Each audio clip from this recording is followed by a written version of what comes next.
আজকের গল্প পেঁয়াজ বুড়ি। ভিডিওটি শেষে থাকছে দর্শক বন্ধুদের জন্য একটা প্রশ্ন। প্রথম 10 জন সঠিক উত্তরদাতার নাম ঘোষণা হবে পরবর্তী ভিডিওর প্রথমে। সালটা ছিল 2001।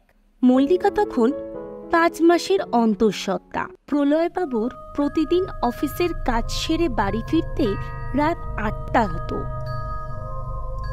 আশেপাশে পরিবেশের অবস্থা খারাপ। শুনেছি ঘর দুপুরবেলা ভিখারি সেজে ছেলে ধরার উৎপাতও বেড়েছে। আমি একটা কথা ভাবছি, বুঝলে, প্রতিদিন এই অবস্থা একা একা থাকতে হয় তোমাকে। আমি একজনকে আজকে আসতে বলেছি। সে কে? কাকে আসতে বলেছ আবার? ওই এলো বোধহয়।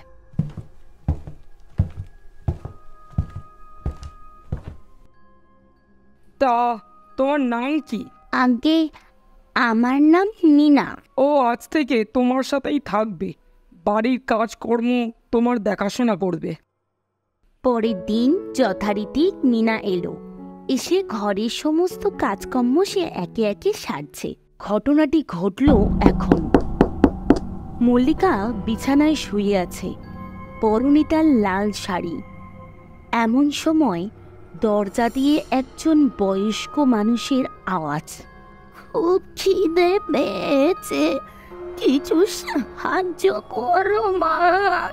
ও মা, খোলো, দরজা খোলো, কিছু সাহায্য করো মা। কে? এখন আবার এই সময় কে এলো? আসছি আসছি।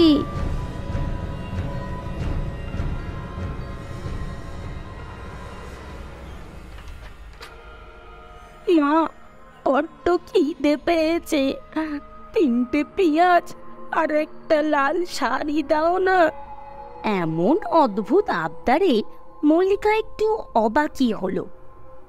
তবে মল্লিকা জানতো আগত সন্তানের মঙ্গলের কামনায় চাল আর টাকা দিলে সন্তানের মঙ্গল হয়।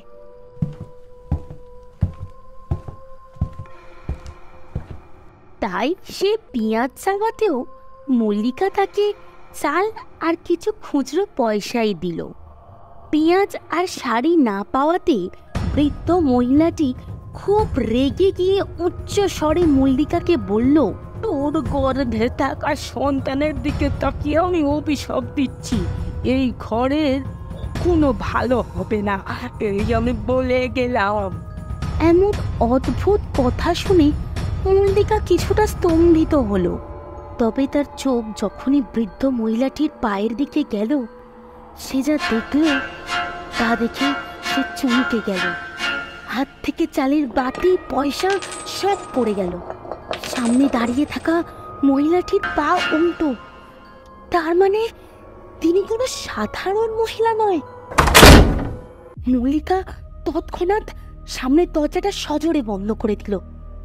তারপর সে একটা দীর্ঘ নিঃশ্বাস ছাড়ল। গুটি গুটি পায়ে সে ঘরে এসে বিছানায় বসতে গেল। আচমকা পা পিছলে মল্লিকা মাটিতে পড়ে গেল। প্রচন্ড ব্যথায় মল্লিকা কাঁদরাচ্ছে।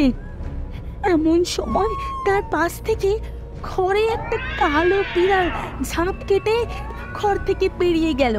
কান্নার আওয়াজ পেয়ে মিনা দৌড়ে এসে দেখে মল্লিকা মাটিতে পড়ে। এমন অবস্থা কি করে হলো? দাদাবাবুকে জানাতে হবে। মিনা তড়িঘড়ি দাদাবাবুকে ফোনে জানালো। তারপর তৎক্ষণাৎ হাসপাতালে নিয়ে যেতে মল্লিকাকে দেখে ডাক্তারবাবু জানায় বাচ্চাটি আর নেই। তবে মল্লিকা এখন বিপদমুক্ত। বাড়ি ফিরে প্রলয়বাবুকে সে সমস্ত কথা জানায়। তারা এক ওঝার কাছে যায়। এমন ঘটনার কথা শুনে ওঝা তাকে এক তাবিজ ধারণ করতে বলে এবং সেই লাল শাড়িটি যেটা পরে তার নজর লেগেছিল সেই শাড়িটিকে সে পরিয়ে দিতে বলে।